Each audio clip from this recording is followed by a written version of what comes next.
이번에는 물결파에 대해서 한번 다뤄볼게요. 자, 지금 보이는 것처럼 S1과 S2라고 하는 파원이 있는 거고요. 둘은 동일 위상으로 출발할 거예요. 그래서 항상 물결파 문제에서는 동일 위상인지 반대 위상인지가 중요한데 이게 그림에서 굳이 꼬아서 내지 않거든요. 만약에 한쪽에서 방출되는 실선이 마루인데 반대쪽에 파원에서 방출되는 실선은 골이다 이렇게 섞어내지 않아요. 인위적으로 막 그 사고를 꼬이게 어렵게 내지 않기 때문에 그냥 실선은 마루, 그 다음에 점선은 골 이렇게 해석하시면 됩니다. 자, 그리고 동일 위상이니까 머릿속에 따라오는 공식이 있어야겠죠. 그래서 보강 조건, 뭐에 대한? 경로차에 대한 보강 조건이 2분의 EM에 대한 람다, 그리고 상세 조건에 대한 경로차가 2분의 EM 플러스 1 람다 이렇게 될 거예요. 그래서 여기를 보면 항상 정중앙 보세요. 정중앙. 자, 중앙 보면 지금 S1, S2의 가운데 여기 지금 B점이 있는 위치 있죠. 거기를 관통하는 선을 보면 이렇게 중앙선이 생길 거예요. 이제 중앙 같은 경우에는 S1으로부터 같은 거리, S2로부터 같은 거리, 지금 보면 양쪽에 동일한 거리가 형성되어 있겠죠. 그러니까 뭐일 수밖에 없어요. 저 중앙선은 경로차가 0일 수밖에 없어요. 그래서 가운데를 기점으로 좌우에 한쪽에 치우치게 되면 그때부터 경로차가 발생할 건데, 자, 풀어봅시다. 자, 예를 들어 지금 A, B, C가 있으니까 A부터 가볼게요. A 같은 경우에 S1으로부터 이만큼 진행을 했고요. 부터는 요만큼 진행을 했네요. 자, 그러면 두 파원으로부터 A 점까지 진행 거리가 다르잖아요. 그렇죠?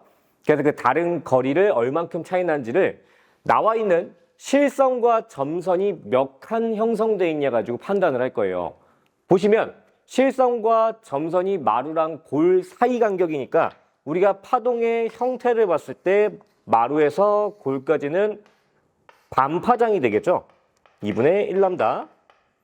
자, 여기서도 그러니까 지금 보면은 한 칸, 두 칸, 세 칸, 네 칸 떨어져 있으니까 S1으로부터는 2람다 떨어져 있는 지점이 되는 거고, S2로부터는 하나, 둘, 셋, 넷, 다섯, 여섯 칸이니까 3람다. 한 칸당 반파장이니까 전체 칸수에 나누기 1을 해주면 몇 파장인지 계산을 할 수가 있죠. 자, 그러면 여기는 경로차가 몇이니까?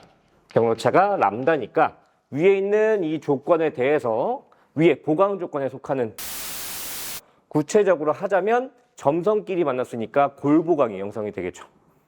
그래서 보강점 같은 경우에 동일 위상에서 보강점의 특징. 자, 밝기가 어떻게 되겠어요? 밝기가 변화한다. 이런 표현을 쓸 거예요. 자, 왜냐면 마루는 볼록 렌즈 역할에서 빛을 모았다가 일부 반사시키기 때문에 밝게 보이고, 골 같은 경우에는 오목 렌즈 역할에서 빛을 퍼뜨렸다가 반사시키니까 적단 말이에요. 그래서 마루가 밝은 형태, 그 다음에 골이 어두운 형태를 띠게 될 건데, 여기 항상 오해하는 게, 여러분, 여기 보강점은 도착하는 두 파원부터 파동의 위상이 같다는 얘기지 항상 골로만 마루로만 도착한다는 얘기가 아니에요. 두 지점에서 온 파동이 같은 모양으로 항상 만나니까 더해 보강점의 특징인 거죠. 그래서 저기는 현재는 골이겠지만 반주기 뒤에 마루가 될 거고요. 다시 반주기 뒤에 온전한 한 주기가 흐르면 처음 골로 돌아올 거예요. 그러니까 진동할 거니까 밝기 변화가 생기는 거죠. 반면 지금 C점 볼까요? C점 같은 경우에는 S1에서 C점까지, 여기 S2로부터 C점까지. 자, 각각의 칸수를 세보면 하나, 둘, 셋, 넷, 다섯, 여섯 칸, 3람다. 그리고 옆에서는 하나, 둘, 세 칸이니까 1.5람다가 돼서 경로차가 1.5람다가 됐네요. 자, 그럼 뭐에 속해요? 반파장의 홀수배인 상세 조건에 속하죠. 그래서 이 지점은 S1, S2가 파동이 올 때 항상 반대로 만난다. 한쪽이 위로 볼록하면 한쪽은 항상 아래로 볼록해서 반대로 만나고, 뒤에 온 골과 마루가 또 반대로 만나고, 계속해서 반대로 만나니까 진동 자체를 할 수가 없어요. 그래서 상쇄점에 대한 특징이 뭐냐? 얘는 밝기 변화가 어떻다?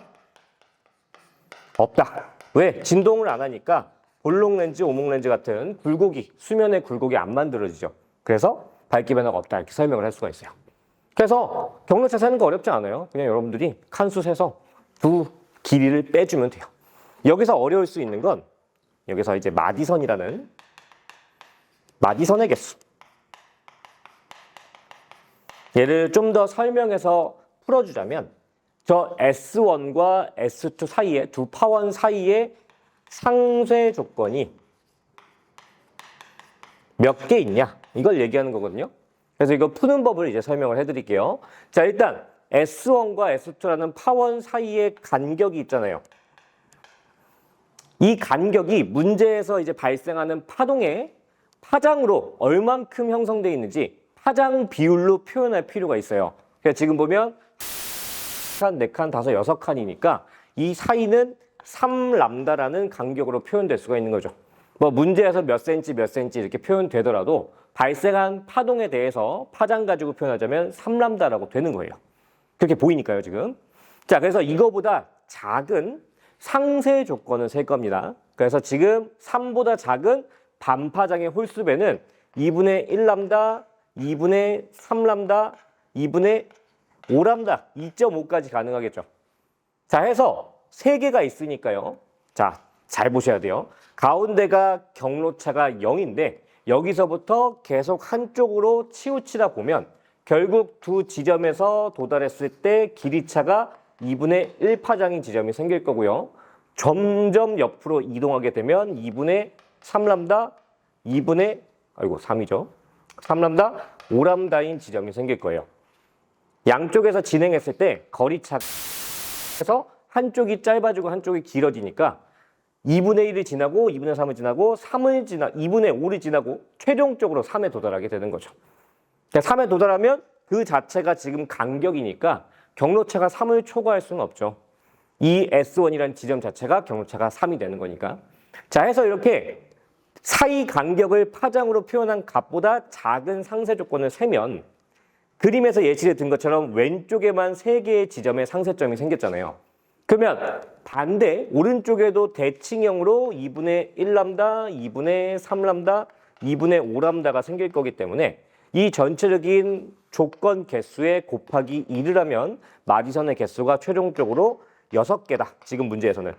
이렇게 판단을 할 수가 있는 거죠. 정리되나요?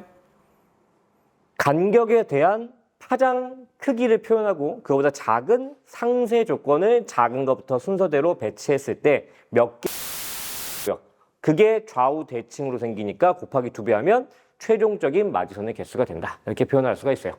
그래서 물결법 문제는 물어보는 게 거의 비슷해요. 그래서 가장 어려운 게 이 마디선이고 나머지는 웬만하면 여기 특정 지점의 경로차가 몇이냐, 보강이냐, 상쇄냐 이 정도만 판단하면 되는 생각보다 쉽습니다. 그래서 조금만 노력해서 이 유형을 마스터하길 바라겠습니다. 여기서 마무리를 하고 다음 강의로 넘어갑시다.